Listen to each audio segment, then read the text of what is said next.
Senate President Ahmad Lawan says the efforts will be made by the National Assembly to amend the Electoral Act to serve as a safeguard against weaknesses identified in the law.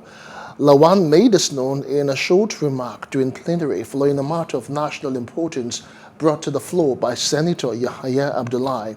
He also applauded the Supreme Court for the clarity, decisiveness, and unanimity of its verdict in upholding the separation of powers principle enshrined in the 1999 Constitution.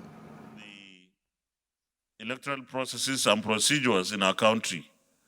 So it's for us to ensure that where there are weaknesses, we try to come up with measures, amendments to deal with issues of weaknesses in the law. And I'm sure it will come full cycle by the time the 2023 general elections are held. I have no doubt in my mind that all of us in the National Assembly, not only in the Senate, but in the House as well, feel that we must do everything and anything possible to make this Electoral Act serve the purpose for which it was passed and assented to.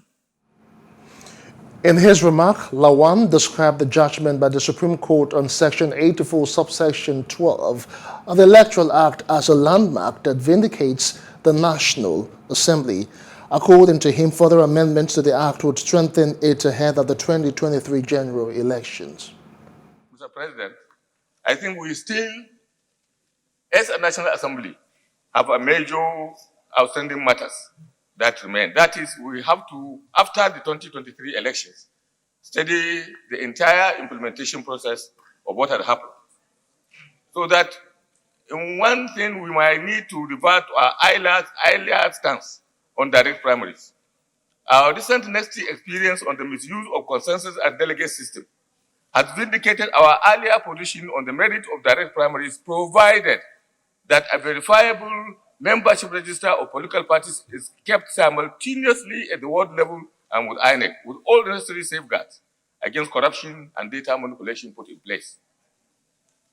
And thirdly, finally, we have a responsibility in this 9th Assembly that as the political process towards 2023 unfolds, the National Assembly needs to be observant of the loopholes and weaknesses of the 2022 Electoral Act, so that a comprehensive assessment is undertaken to provide adequate grounds for making amendments to the Act before the end of the term of office of the 9th National Assembly. This is my personal explanation.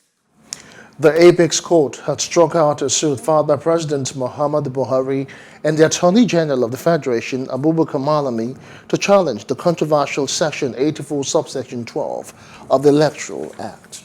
Please do subscribe to our YouTube channel and don't forget to hit the notification button so you get notified about fresh news updates.